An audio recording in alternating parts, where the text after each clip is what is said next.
There's something really rewarding about turning a blank sheet of paper into a drawing, especially a drawing of a map. It starts as nothing, just an empty page, but with a little bit of planning, some ideas, a few fun names, and some simple drawing, we can create an entire fantasy world. And the extra cool thing about maps is that you don't have to be an experienced artist to make one that looks really good. So on this channel, my main goal is to encourage you to create something fun, especially something for your own tabletop role-playing games. Whether it's coming up with new magic items, building a collection of paper miniatures, or drawing your own dungeon, there's just something so rewarding about creating your own stuff. It's that process of going from nothing, just a blank sheet of paper, and with a single idea, you can turn it into something real, something tangible, something you can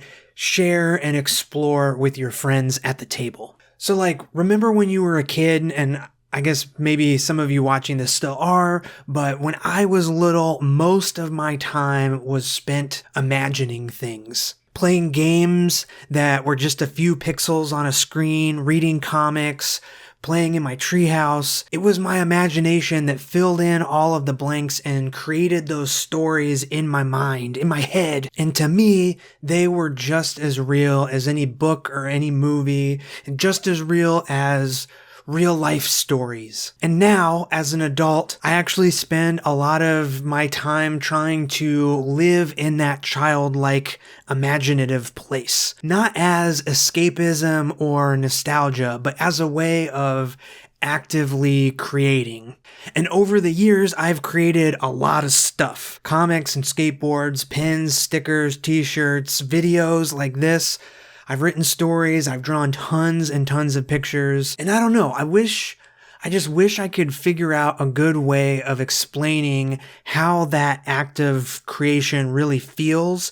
It's this special thing, this unique feeling that's just so rewarding. Having an idea and taking a blank sheet of paper and making something real out of it, it feels powerful. Okay, but I'm supposed to be talking about fantasy maps, and here's the deal. Out of all the things I've created, I think drawing a map is the fastest, easiest, and most direct way to create an entire world out of nothing. And that is exactly why I try to encourage everyone to draw maps as often as I possibly can. 2 lines can become an entire looming mountain. A few circles is a dense and secretive forest. A dashed line is a dangerous road full of thieves and brigands. A few simple shapes can become an entire city or an entire dungeon to explore. And what's really amazing is when you share the map. Of course, I have an idea of what's going on at each location, but when someone else looks at it, they have an entire different head movie playing for them. And getting to see someone else's imagination light up, there's nothing better than that. Okay. At the risk of totally undermining this long and impassioned speech about drawing maps, I'm going to hit you with a little bit of an ad, but stick with me because I've been working really hard on something super special that makes drawing maps like this really easy. So right now you're watching me draw this example map. It's got all the elements, or most of the elements, I'll be showing you how to draw in this guidebook that I've been working on. It's called Flick Silverpin's Guide to Making Maps. You know, we're talking mountains, forests, cliffs, swamps, coastlines, rivers, bridges, desert, towns, cities, forts, how to letter maps and make compass roses and borders, what tools to use, and some fun advice on creating your own fantasy world. Basically, by just following this guide, you'll be able to make a map that looks just like this one I'm drawing here. And the most important thing about this guide is that you do not need to be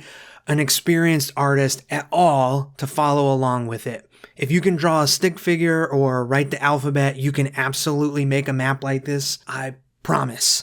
So the instructions in the guide are Ed Emberley style, step by step, the exact way that I learned how to draw when I was a kid. Simple lines and shapes combined together to make icons, and then you put all the icons together, repeat them a bunch, and you've got yourself an amazing fantasy map. So if you're watching this video when it comes out, you can sign up for my Patreon in October to get this guidebook. It comes digitally or also as a zine that is mailed straight to you. The link is in the description, and the digital version will be available at the end of the month, and then as soon as I get it back from the printer, it'll ship out to the Legend tier patrons. If you're watching this video later on and want the digital version of the book, go sign up for the digital tier on the Patreon and you get access to it right away, plus tons and tons of other fun tabletop role-playing game adventures and other guidebooks. Or if you want the physical zine, check out my shop. It'll be available once all my patrons receive it, but you'll have to pay for the shipping too. Patrons always get stuff shipped free. So yeah, check out the links down in the description. I work really hard to make cool stuff for my patrons each month, and I'm just really excited about this Making Maps guide. I had to do a whole video about it and my intentions behind it and why I love making maps so much. If you've watched this video or any of my other map making videos and want to give Making Maps a try, I really encourage you to pick up this month's guidebook. It's the distilled process I use to make maps like this in a super simple and easy to follow guide that I think will encourage you to have fun imagining your own fantasy world and making it come to life as a totally awesome world map. I really hope you check it out. Thank you so much for listening to me talk about creating maps. I'll see you in the next one. See ya!